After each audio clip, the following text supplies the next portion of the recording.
और चलिए अब आपको दिखाएंगे योग और दिखाएंगे कि कैसे आप अपने जो कोर है उस पर काम कर सकते हैं। योग एक्सपर्ट आपको बताएंगे कोर एक्सरसाइज के तरीके और क्या होते हैं इसके फायदे। उसके अगला अभ्यास है पेट का अभ्यास। तो उसके लिए हम पहले कमर के बल लेट जाएंगे।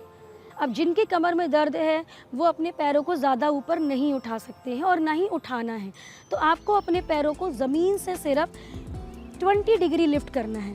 तो सबसे पहले अपने दाएं पैर को 20 डिग्री लिफ्ट करेंगे। अब यहीं पे ही आपको श्वास भरते हुए पैर को ऊपर उठाना है, श्वास छोड़ते हुए पैर को ज़मीन पे टच करना है, फिर श्वास भरते हुए ऊपर उसी पैर से करेंगे और फिर श्वास छोड़ते हुए नीचे। इस प्रक्रिया को कम से कम आपने 10 बार करना है। तो आप महसूस करेंगे कि जब आप इसको हल्का हल्का कर रहे हैं तो आपके पेट पे हल्का हल्का खिंचाव महसूस होगा। अब इसी को ही दाएं से 10 बार करने के बाद हम दूसरे पैर से भी करेंगे, श्वास भरते हुए ऊपर, श्वास छोड़ते हुए नीचे।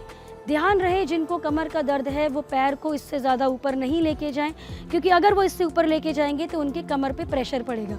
तो कमर पे किसी तरीके का प्रेशर आपको नहीं लेना है।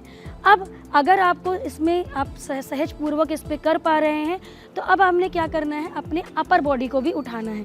तो पैरों को नीचे रखना है, अपने अपर बॉडी को उठाएंगे सहजता पूर्वक, बस इतना उठाना है। श्वास भरते हुए, श्वास छोड़ते हुए नीचे, श्वास भरते हुए ऊपर, श्वास छोड़ते हुए नीचे।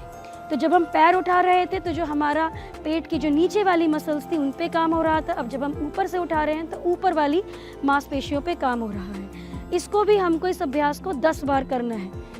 अब हम करेंगे दोनों को साथ में, उसमें हमको रुकना है। तो पहले बॉडी को ऊपर उठाएंगे, अब अपने दोनों पैर को उठा देंगे, ज़्यादा ऊपर नहीं, बस इतना ही करना है। अब आप महसूस करेंगे कि आपके पेट की जितनी भी मांसपेशी है उन पे आपका खिंचाव पड़ रहा है। अब कुछ लोगों को हो सकता है इसको करने में दिक्कत आती हो, तो आप क्या कर सकते हैं, आप एक पैर को नीचे रख सकते हैं, एक पैर को ऊपर। तो कुछ दिनों के लिए आप इस तरीके से अभ्यास कीजिए, फिर इस पैर को नीचे, इस पैर को ऊपर, और जब आपको लगे कि अब आप कंफर्टेबल हो गए, आप कर पा रहे हैं, तो दोनों पैर को साथ, और कम से कम 1 मिनट की होल्डिंग हम इस पे बनाएंगे।